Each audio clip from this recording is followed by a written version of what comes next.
So we're here just outside Watkins Glen, and you guys are from the area, been here most of your life. Well, one of us. Where are you from originally? I'm from Texas, actually.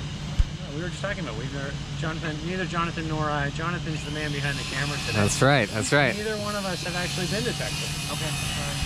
What part of Texas? El Paso, actually. El Paso. I'm hoping to go there when I go there. If you're building in El Paso, you don't have to worry about any of the foundation work typically, right? Right, you can right. float a slab there, I think. Pretty much. I don't think you have a frost line requirement No. there. Think about how easy that would be. If you're building in El Paso, you could have knocked 50 grand off of this project. Yeah, and half the square footage too, because there's a lot of storage space now in the basement. Absolutely. Because you moved from El Paso. So this house is, remind me on the square limit footage. is 1.2 and it's 1,800. This is the 1850 square foot. Yeah, well, And we have a little recessed porch in the front. And we're facing the lake. That's Lake Seneca. And you've got 8 acres here and a couple dozen on the other side of the hill.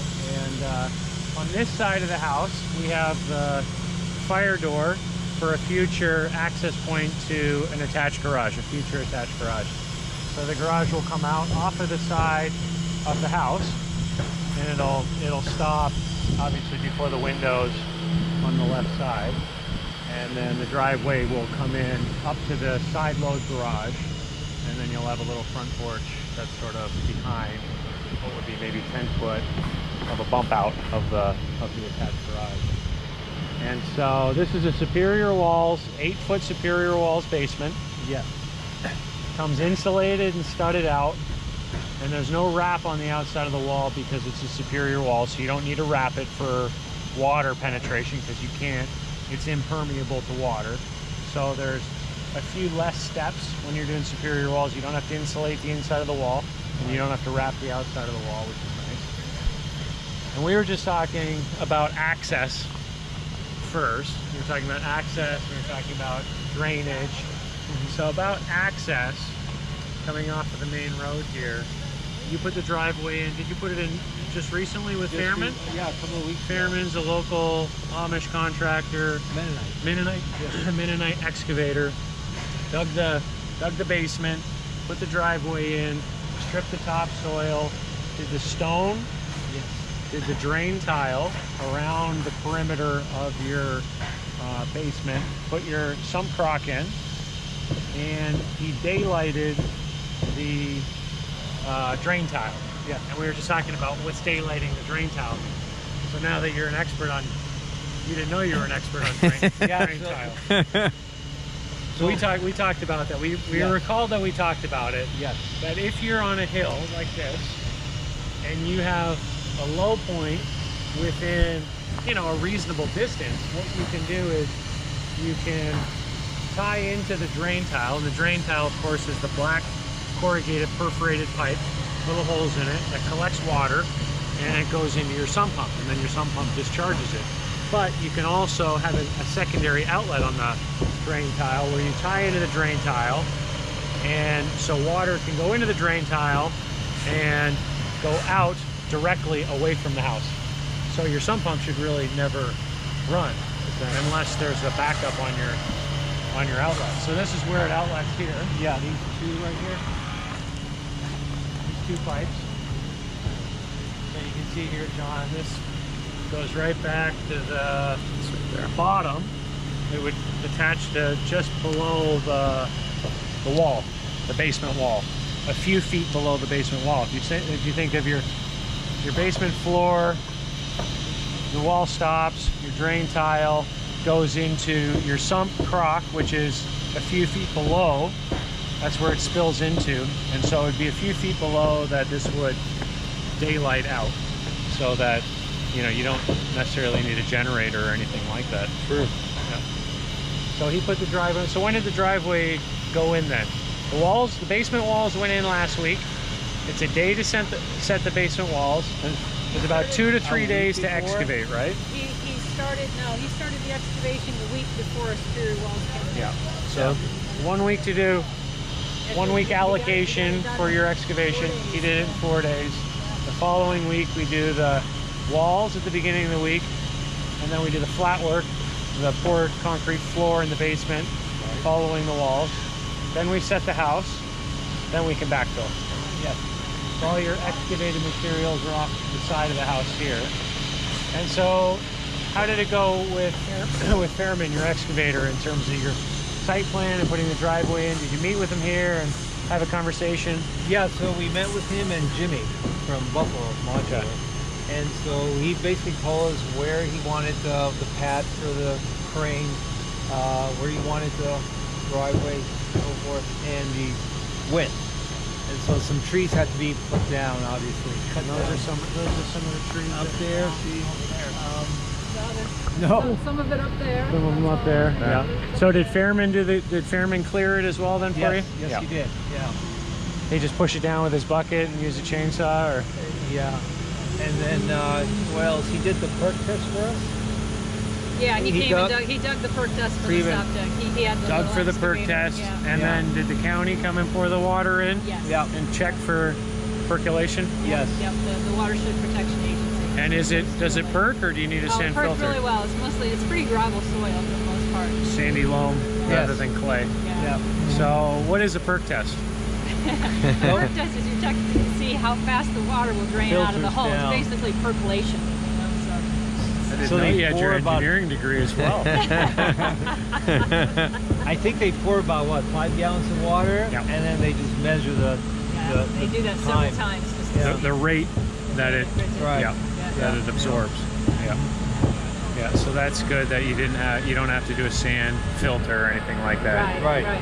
And so Fairman's going to come back and do the septic. Yep. That, And right, the backfilling.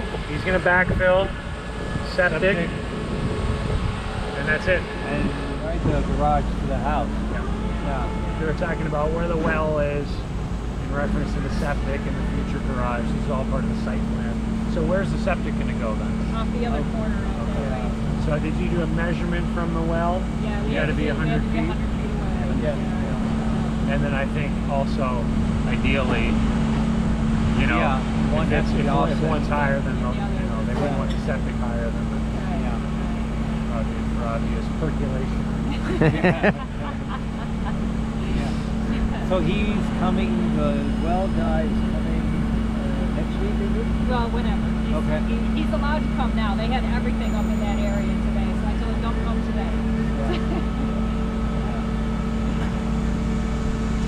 So far we've got, on the job, we've got the excavator, Yeah. and his scope of work is clearing, driveway, excavation, backfill, septic.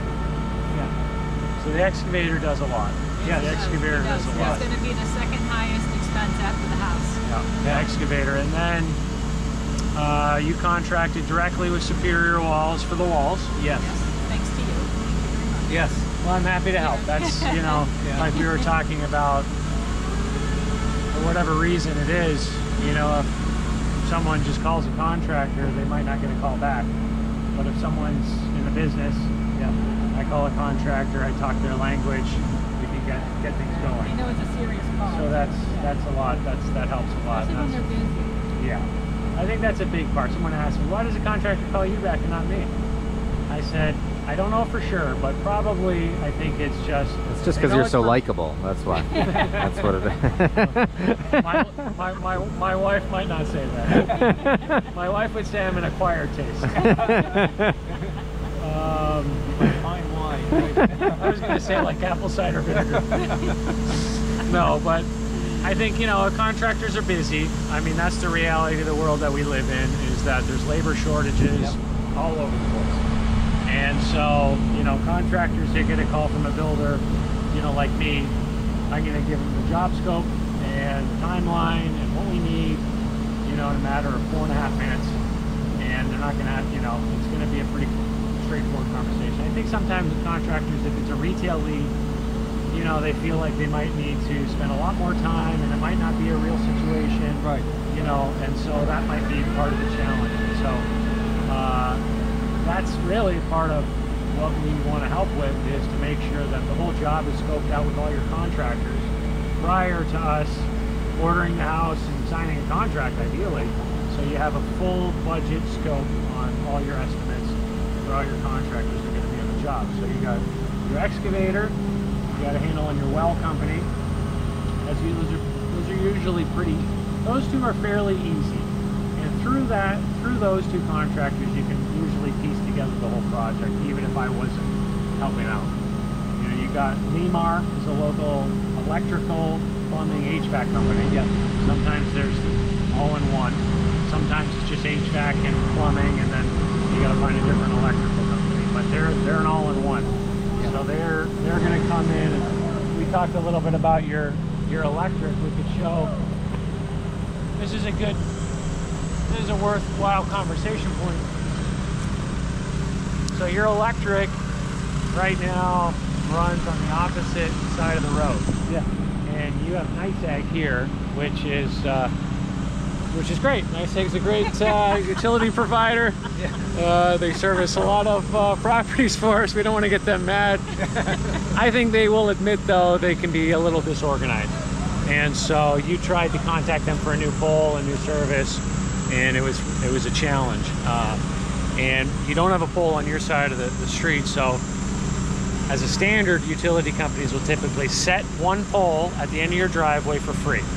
They'll put the pole in, they'll bring service across your road, and they'll put a transformer on the pole. But like we were talking about, NYSEG and utility providers, sometimes, depending on the utility provider, can be slow, can be difficult to deal with. So there's some of these challenges. So if you don't have electric on your side of the road, the sooner, if you're thinking about building, the sooner you get a pole request, a new service request for a pole, the sooner you get that done, the better. You know, because it could be, NYSEG, it's easily 12 weeks for a new pole. It could be 8 to 12 weeks as a standard. But you talk to Limar Electric, and they said, we'll take care of the pole, we'll bring your service in, and the whole deal. Yes. And that is also a doable thing, where if you do get held up on timeline for a new pole, there's a lot of private pole contractors. You order a pole, they'll come in within a few days, they'll set your pole, you know, whatever height you need it to be, and it's usually around $600 for a new pole. I mean, we've seen it for between $400 and $1,200 depending on your location and the height of the pole.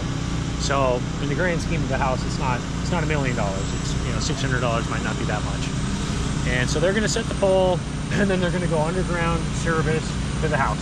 Yeah. And they're going to go, and your panel like drop is on the front left corner. I believe it's on the somewhere in the front left corner here. Yes. Yeah. So when we're designing the house, we want to have a panel drop location. You know, each box is wired, and then at any corner, that's where we can locate a panel drop. And that's going to have coiled whips. The panel is going to just be sitting on the bottom side of the module.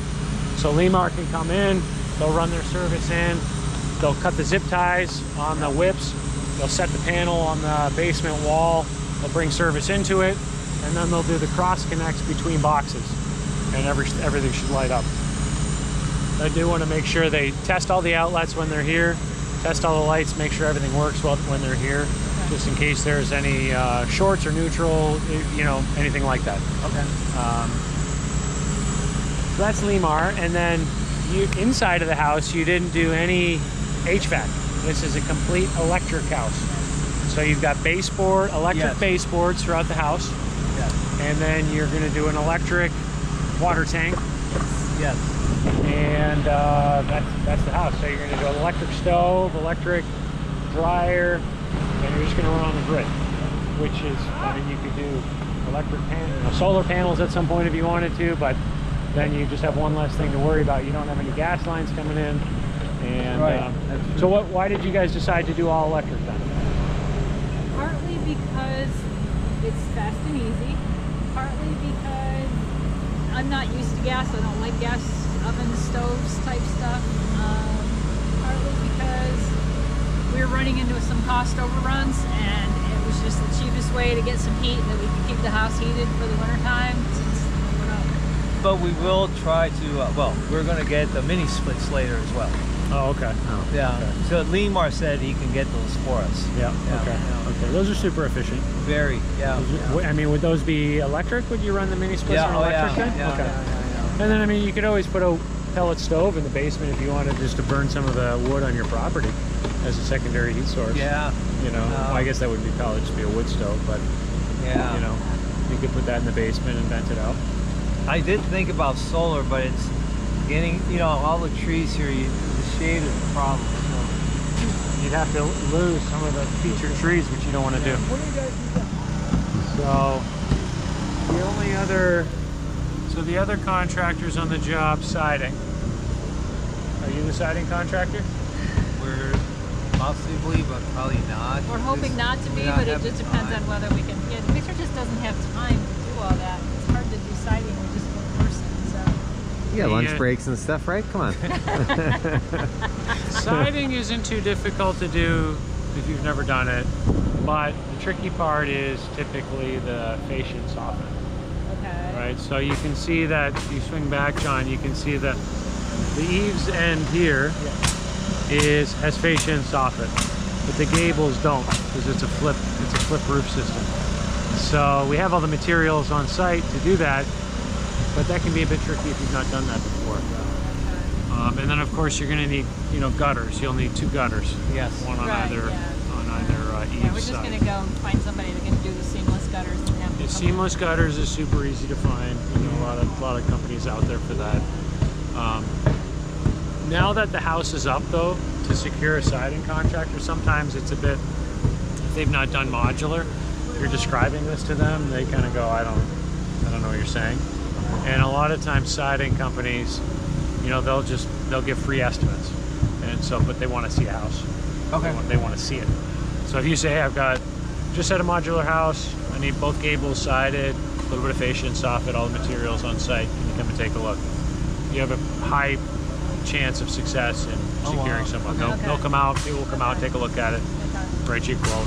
You know, retail on this should be between, you know, $3,500 and $6,000. It just depends on the crew, you know. And that's pretty much waterproof. I mean, they're going to leave that stays on there, right? The white. Yeah. In fact, the way that siding is designed to allow water to go behind the siding, and it'll run down the Tyvek and out.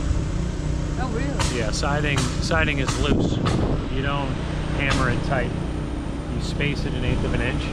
And so if you go up to the siding, you can go like this to it. That allows for expansion and contraction. Okay. So water can always get behind the siding, but then it would catch the Tyvek and run down and out. Yeah. And then ventilation in the attic, you have vented soffit, and then you have a vented ridge peak.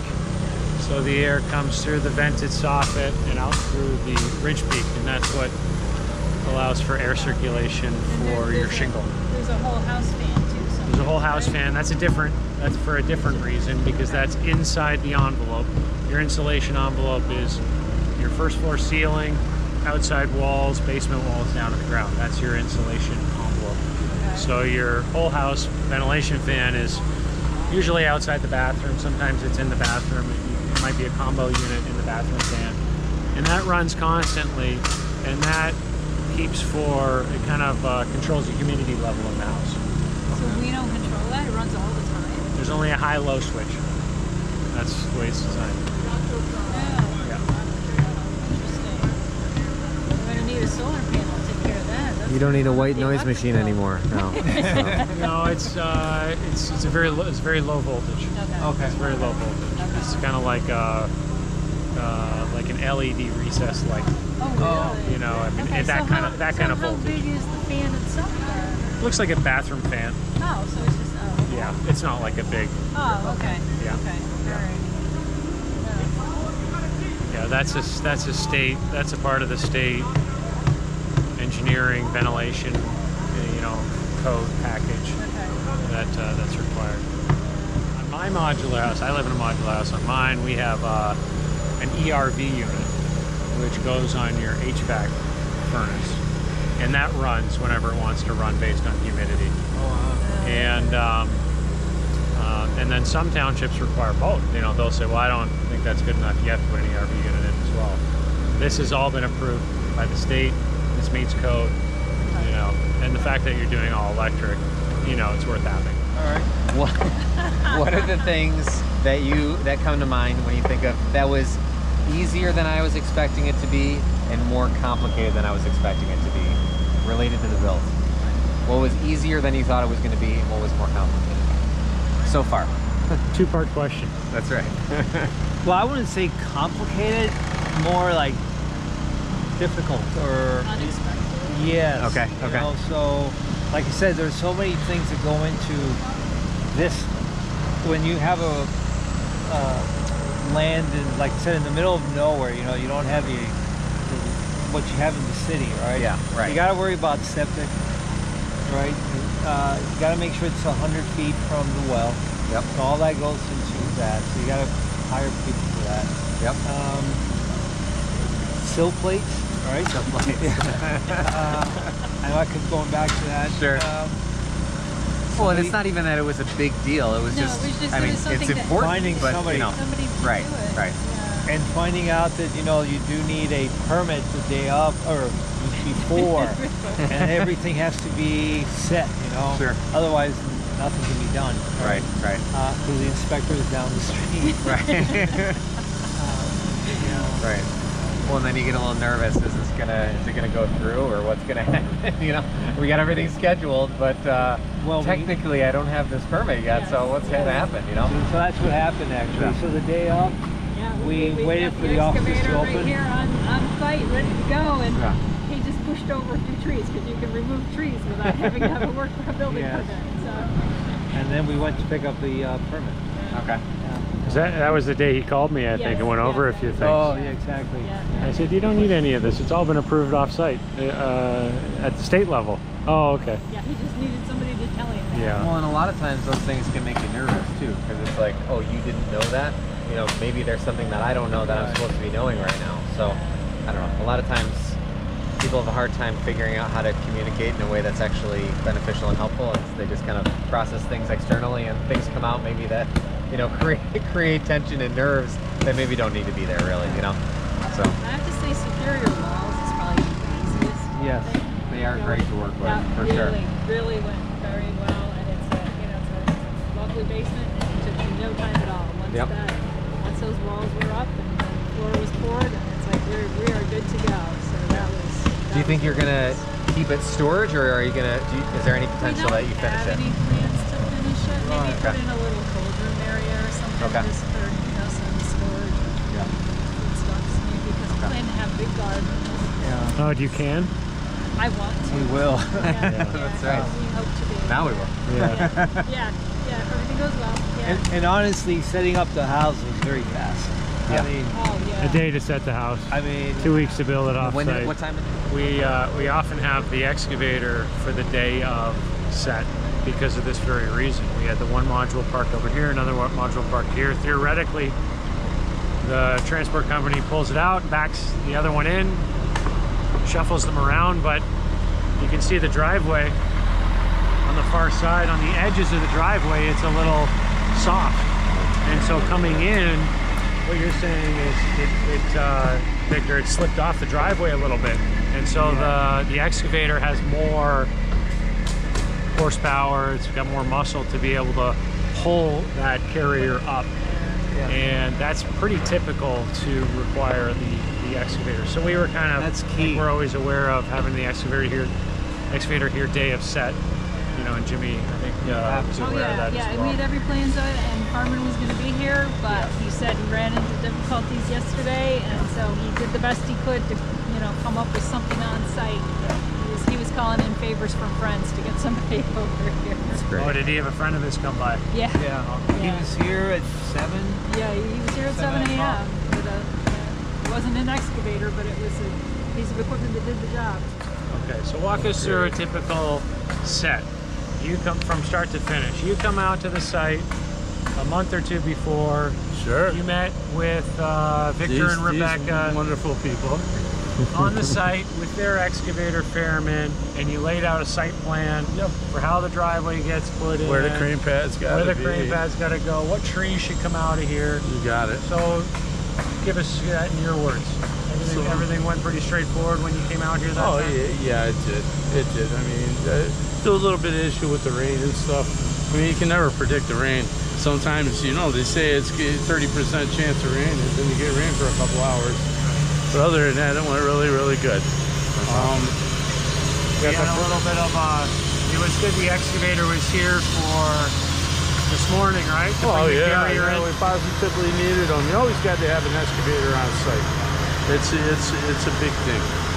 You know, sometimes, I mean, there's been moments where I didn't have an excavator that I thought I needed an excavator, and you're calling and trying to get that excavator to come. So now I kind of make it mandatory, and if I don't need them the first hour, I'll send them back home. But within an hour whether you need within an hour, yeah. Just today access for that we needed them. You didn't think we needed them at first, and then it's like, oh, it's a good thing he was here, huh? Yeah, so he pulled them from that way. Yeah, he just dragged it. He was slipping there. He just grabbed onto the back of my wire. Right over here, that's the one. He's leaning them over. So we had one here overnight, both of them overnight, one here, set them both, pulled them off, stacked the trailers, transport company took the trailers back to the factory. You got them. Yeah. They're out of here. And say, look, I need 5 doors hung, what do you have, 5 doors hung inside, I need extension jambs, and I need your staircase. Yes. And I need a couple minor key things with trim. Do you have any recommendations? Okay. You can tell him, look, it's probably a 2-day job, 2 guys. And I bet you he's got a recommendation. He probably has a cousin who could go on and take a look at it. Okay. You know, I mean, hanging a door is hanging a door, but like we just talked about, if you've done it 100 times already, it would be a lot faster than you trying to figure it out on your own. Right. You know, so that's the main thing on your house, is that because you got linoleum to linoleum, so you just had a transition. That's very easy to put down. You don't need a lot of experience to do that. But the doors, hanging a door, and then adding the extension jambs on them where the modules meet. You've got an extension jamb, you know, the whiteboard casing to fill the, you know, the extra wall width. You know, it'd be good to have an interior carpenter set those doors square and everything. Okay. And then you do have, I think you'll have 1 or 2 carpet seams that you need to have a carpet, you know, someone who knows how to carpet seam do that. So anyone who's done flooring could come and do that pretty quickly. And on Penn West, this is out of the Penn West factory, the exterior doors are soft set, meaning they sort of set them in loosely. So they'll put in a couple of screws, but they're not permanently installed. Okay. And they do that because they find that you'll get a little bit of movement on those doors, and you'll have to, it's easier to take them out and reinstall them if it's soft set rather than permanently installed. Right. And so I'll show you that when we go through. And so you all in, you might have 5 doors to install. Okay. But I would say it's probably 2 days, 2 guys, you know, Okay. including the basement stairs. You know, and remember, you know, the basement stairs, you'll need walls down on either side, Yes. right, and a handrail. So they could frame those out, hang your wall board, you know, so you don't fall through the studs. Put a handrail on. Yeah. But I can measure the stairs with you so you know what you're looking at.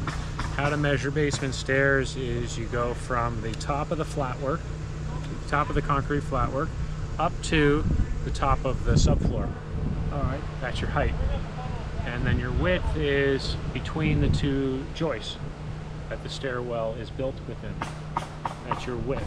So height and width. Now on the width, you've got to build stairs on, or you've got to build a wall on either side of it with 1/2-inch drywall. Okay. So what we do is we measure the width of that joist opening, less a 1/2 inch on each side, less another 1/2 inch for tolerance.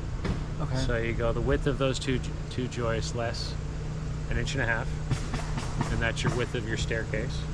And then you do your height from the concrete floor up to the subfloor.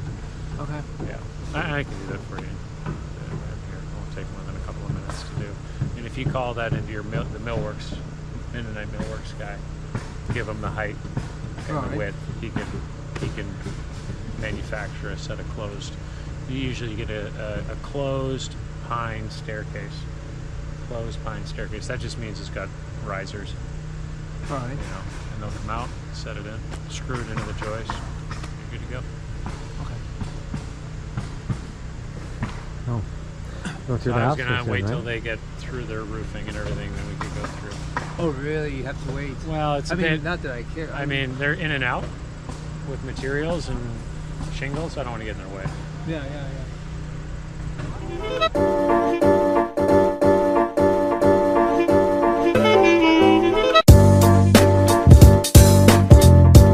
People say, "Hey, Jeremy, you're really great on video," and I say, "I never want to do a video.